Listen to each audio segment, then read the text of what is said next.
21 και Σάββατο 22 μετά τις 6 το απόγευμα στο χώρο της Φιλαρμονικής, στην αυλή της Φιλαρμονικής, διοργανώνεται και φέτος το Αντιρατσιστικό Φεστιβάλ Χίου. Να πούμε ότι αντίστοιχα φεστιβάλ οργανώνονται σε όλη την Ελλάδα, σε μικρές και μεγάλες πόλεις. Το φετινό φεστιβάλ έρχεται σε μια συγκυρία όπου έχει κλείσει μόλις ένας χρόνος από την Πύλο το ναυάγιο το Πολύνεκρο της Πύλου, όπου τα pushback ακόμα συνεχίζονται, όπου πρόσφατα βγήκε ένα ρεπορτάζ του BBC που αποδεικνύει ότι πάνω από 40 άνθρωποι έχουν πνιγεί εξαιτίας των pushback με συγκλονιστικές μαρτυρίες.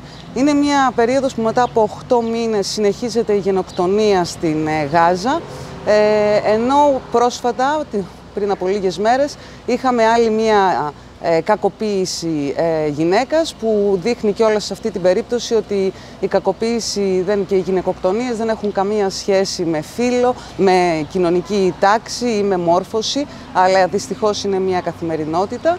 Και βέβαια είχαμε πριν από 2 εβδομάδες τις ευρωπαϊκές εκλογές, όπου είδαμε την ακροδεξιά να αναδεικνύεται σε πολύ ισχυρή δύναμη σε ολόκληρη την Ευρώπη.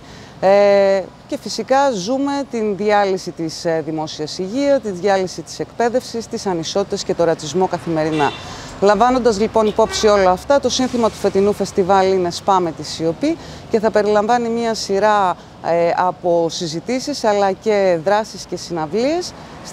Στις συζητήσεις να πούμε ότι θα έχουμε την Παρασκευή στις 7 η ώρα μια συζήτηση για την γενοκτονία στη Γάζα. Έχουμε προσκαλέσει και θα συμμετέχει εκπρόσωπος από το διεθνές κίνημα μποϊκοτάζ από επένδυση και κυρώσεις στο Ισραήλ. Ένα πάρα πολύ ισχυρό κίνημα που έχει δημιουργήσει και σοβαρά προβλήματα στο Ισραήλ, που καλεί στην πραγματικότητα να μποϊκοτάρουμε αυτό το κράτος. Και το Σάββατο στις 7 η ώρα πάλι το απόγευμα η συζήτηση έχει να κάνει με την ακροδεξιά.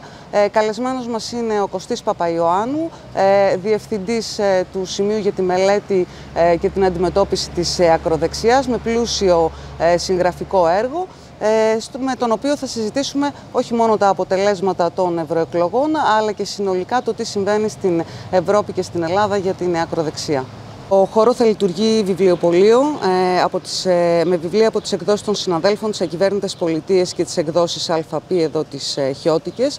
Επίσης θα υπάρχουν εκθέσεις ζωγραφικής από την Γαλλίδα ζωγράφο Πρίσκα Ντεμόζ, η οποία επισκέπτεται τα τελευταία 20 χρόνια κάθε Ιούνιο το νησί και εργάζεται και συμβάλλει σε δομές αλληλεγγύης. Θα υπάρχουν στις συναυλίες την Παρασκευή, θα είναι η πιο ροκ, ας πούμε, βραδιά, με το Μουσικό Σχολείο Χίου, το οποίο συμμετέχει με μία από τις τάξεις του. Επίσης θα υπάρχει συναυλία από το τοπικό rock group Συνάντα, ενώ το Σάββατο θα είναι η ελληνική βραδιά.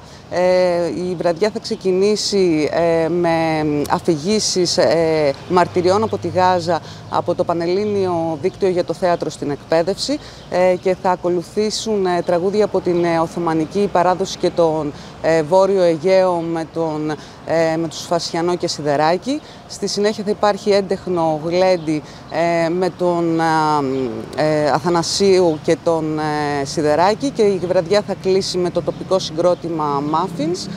Και σε όλη τη διάρκεια του φεστιβάλ θα υπάρχει η δυνατότητα ο κόσμος να αλληλεπιδράσει, να συζητήσει, να γνωριστεί και θα έχουμε και, όπως αναφέρθηκε η Αναστασία, πολυεθνικές κουζίνες για να γευτούμε και διαφορετικές γεύσεις. Το καλλιτεχνικό μας κομμάτι, στα πλαίσια των δραστηριοτήτων που οργανώθηκαν, έχουν διαμορφωθεί παιδότοποι, οι οποίοι θα ξεκινάνε από τις 6 το απόγευμα και μετά, καθώς και μεταναστευτική κουζίνα, η οποία θα τρέχει στο χώρο και μπαρ. Επίσης θα υπάρχει θέατρο σκιών, 2 παιδικές παραστάσεις και την Παρασκευή και το Σάββατο. Μετά τις 8 θα έχουμε συναυλίες από διάφορα συγκροτήματα, από τοπικά συγκροτήματα, θα έχουμε DJ.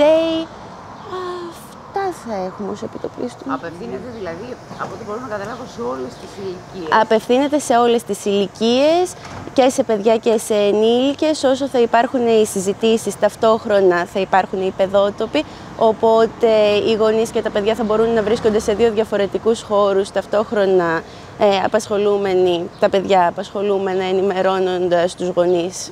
Είναι μια διαδικασία στην οποία όταν το παιδί μπαίνει από νωρίς, αρχίζει να αντιλαμβάνεται τον κόσμο του λίγο διαφορετικά. Ούτως ή άλλως όλες οι δραστηριότητες οι οποίες είναι οργανωμένες για τα παιδιά αναφέρονται στην διαφορετικότητα αλλά και στην ισότητα, αναφέρονται στο ότι όλα τα παιδιά παίζουν και διασκεδάζουν με τον ίδιο τρόπο και υπάρχουν με τον ίδιο τρόπο έχοντας τις ίδιες ανάγκες μέσα στον πλανήτη, παρόλα αυτά όχι τις ίδιες ευκαιρίες, οπότε σε αυτό πρέπει να ποντάρουμε και εμείς να αναδείξουμε την ισότητα.